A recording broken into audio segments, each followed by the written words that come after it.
Madam Secretary, I'm going to ask you one last question in 9 seconds. You're under oath. Have you fired, retired, dismissed any DSA agents that have not followed your policies? What kind of agents, sir? 2-year-old American daughter, also deported to Honduras. They were also denied access to their lawyers. According to her lawyer, ICE prevented the mother from speaking to the lawyer or anyone else in the family. 2-year-old American citizen. Thank you, Mr. Secretary. First of all, Secretary Noem, welcome to this committee. Had the honor of hearing testimony from Secretary Kelly, Secretary Mayorkas, and of course you. Welcome. We all have the same interests, which are protecting Americans, American taxpayers, as we move forward in our jobs. And I want to say that your testimony, my colleague from Louisiana, and myself have the same interests, which are to protect Americans, especially to protect children, especially to protect American citizen children. That's where my concern is, Madam Secretary, that your administration, I believe, has consistently violated the law by denying due process to U.S.-born American children. Under your watch, you've deported American children, U.S.-born children. Some of the examples, I only have 5 minutes to talk about, but I'll come back to the case that was described or discussed a little while ago, which was 2 American children, 4 and 7, were put on a plane with their mother, sent to Honduras within 24 hours of being detained. There was an attorney involved. And we're debating right now the issue, as if you stated, that the mother wanted the child to go with her, but there was an attorney involved. That person was not consulted. That family was denied the opportunity to talk to that attorney. The attorney was there. What is wrong with asking the attorney? You've got a family that had been checking in, following ICE direction. Check in, bring your family to check in. They weren't let out. That happens in my district all the time. Families check in ICE. If ICE determines they should be deported, you know what we do? I call ICE and I say, give them 30 days. Some of these families have been in this country 20, 30 years. Give them 30 days to get their situation in order. Make sure that they figure out how to keep their American children in the U.S. Give them the opportunity to make an educated decision on the lives of American citizens. In this case and other cases, ma'am, you have split-second decisions to make a decision on those children. And you, Madam Secretary, also make split-second decisions based on whatever coerced discussion you're having with that mother. And I say coerced because when you're scared to death, your life is about to change, and you've got an attorney next door that you will not permit that family to consult with that attorney, you got an issue. Case number 2, 2-year-old American daughter, also deported to Honduras. They were also denied access to their lawyers. According to her lawyer, ICE prevented the mother from speaking to the lawyer or anyone else in the family. 2-year-old American citizen. Can't we slow it down and just take a moment before they're deported in 24 hours? The mom didn't want the daughter to stay in the United States. They may have had relatives in the United States, family. Even the own Trump-appointed federal judge overseeing this case has said that he had a strong suspicion that the government just deported a U.S. citizen with no meaningful due process. Madam Secretary, I think we're all in agreement here. Let's go after MS-13. Let's go after drug dealers. Let's go after Tren de Grúa. The bad folks who hurt my community as well as everybody else's community. But I fail to see where a child, 2-year-old, 4-year-old, 7-year-old children could be on your top priorities for deportations. This is still America. Due process, the Fifth Amendment. Madam Secretary, I know ICE agents. I deal with them all the time. I've toured the southern border, blue uniforms, green uniforms, talking to them about what they need to do the job. More than happy to have that discussion with you, publicly or privately, but deporting U.S.-born children, ignoring their attorneys, take a deep breath. You've been here 20, 30 years. A lot of the times back home, when I ask the ICE agents, give them 30 days, you know what?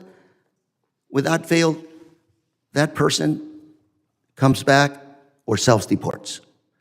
We can do better. Madam Secretary, I'm going to ask you one last question in 9 seconds. You're under oath.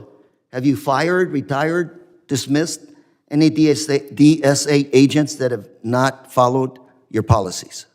What kind of agents, sir? DHS, DHS Homeland Security agents.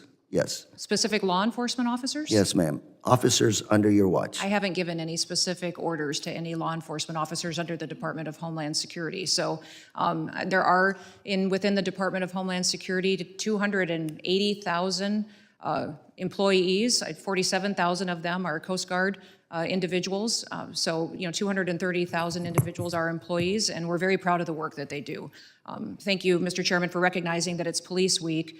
We have many agencies that have law enforcement officers in them that get up every single day to serve their communities and to make sure that our laws matter and that they're enforced appropriately and that no one is treated differently than someone else. What we just witnessed between Representative Lou Correa and Secretary Kristi Noem wasn't just another hearing. It was a collision between law and morality, between the cold machinery of bureaucracy and the warm pulse of humanity. Lou Correa didn't raise his voice for political theater. He raised it for the voiceless, for children, American children, born under the protection of the U.S. Constitution, whose very birthright has been disregarded by the same government that swore to uphold it. Now, let's stop and unpack this. The hearing began as a procedural exchange, another oversight discussion on immigration enforcement, but within minutes, it turned into something much larger. Correa confronted Secretary Noem with stories so disturbing, so raw, that it was impossible not to feel the weight of them. 4-year-old, 7-year-old, 2-year-old, American-born children, not undocumented, not illegal, citizens. And yet, they were deported, strapped into planes, flown out of the country, sent to places they've never known. This isn't conjecture. These are real cases, documented by PBS and verified by attorneys who were there, waiting, but denied the chance to intervene. And the chilling part? These deportations happened swiftly, sometimes within 24 hours. Think about that. In one single day, the life of a child, a citizen, was erased from the country that promised to protect them. No trial, no due process, no voice, just gone. Correa's outrage was not partisan. It was constitutional. It was moral. He reminded the secretary and the nation that due process is not optional. It's the cornerstone of American democracy. The Fifth Amendment isn't a suggestion. It's a safeguard against exactly this kind of abuse of power. But here's the deeper issue, the one many people miss when they watch hearings like this. When Correa says, let's slow it down, he's not asking for leniency, he's demanding accountability. Because deportation isn't just paperwork, it's the tearing apart of families, communities, and futures. These aren't statistics. These are lives that ripple outward into our neighborhoods, schools, and workplaces. And when the government deports a U.S. citizen child, it's not enforcing the law, it's breaking it. This is what's so dangerous about what we're seeing under Secretary Noem's leadership at DHS. The focus has shifted from security to spectacle. Immigration enforcement has become a performance, a stage where toughness replaces justice, and compassion is mistaken for weakness. But Correa's message was crystal clear. We can protect America without betraying it. When he pressed her about agents acting without oversight, about attorneys being ignored, about the failure to even slow down long enough to ask if a child's rights were being violated, he was holding up a mirror to the entire system. And what stared back was not strength, it was indifference. That's the danger of dehumanizing policy, when people become paperwork and cases replace children. It's how democracies start to forget their own moral language. You could feel the discomfort in the room when Correa brought up the obvious. These children are citizens, born here, protected by the same Constitution that protects you and me. But when the process moves faster than justice, that protection means nothing. And that's what Correa was fighting against, the erosion of conscience in our enforcement systems. Because no country, no matter how powerful, can call itself free while it deports its own.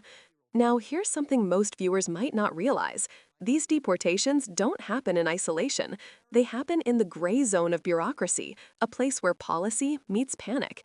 Agents are under pressure to produce numbers, to demonstrate results, to meet enforcement quotas. And when that happens, humanity becomes expendable. Correa's call to slow it down wasn't a plea for inaction. It was a call for wisdom, for deliberate, humane decision-making, for remembering that the United States was founded not just on laws, but on the belief that every person deserves dignity and due process.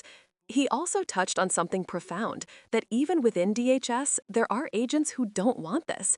Many ICE officers, he said, are people of conscience. They follow the rules, they respect families, they take pride in doing their job the right way. They're not the villains. The villains are the policies that strip them of discretion, empathy, and moral judgment. And that's the tragedy here. When leadership at the top prioritizes deportation statistics over constitutional integrity, it corrupts the mission of the agency itself. What Correa exposed wasn't just a policy failure, it was a moral one. And Secretary Noem's response, reciting department size, praising broad agency work, sounded less like leadership and more like deflection. She spoke of numbers, not names, of systems, not souls. And that's where the heart of this issue lies. This wasn't about being tough on immigration, it was about being blind to humanity. Correa's words echo far beyond that hearing room. They speak to a question that every American must wrestle with. What does it mean to be a nation of laws if we ignore the very laws that protect our own citizens? And maybe that's what makes his confrontation so powerful, because it wasn't a performance, it was a plea. A plea for America to remember what makes it different from every other nation, our commitment to justice, fairness, and the protection of the innocent. He reminded us that patriotism isn't found in the act of deporting, it's found in the courage to defend the Constitution, even when it's inconvenient, even when it's politically unpopular. So when Correa said, "We can do better," that wasn't rhetoric, it was a moral call to action. And the truth is, we can do better. We can have a system that enforces immigration laws and respects human dignity. We can protect our borders without erasing our values. We can be strong and compassionate, because that's not weakness, that's wisdom. And if we lose sight of that balance, we risk losing the very soul of the democracy we're trying to defend. So here's the challenge to all of us watching.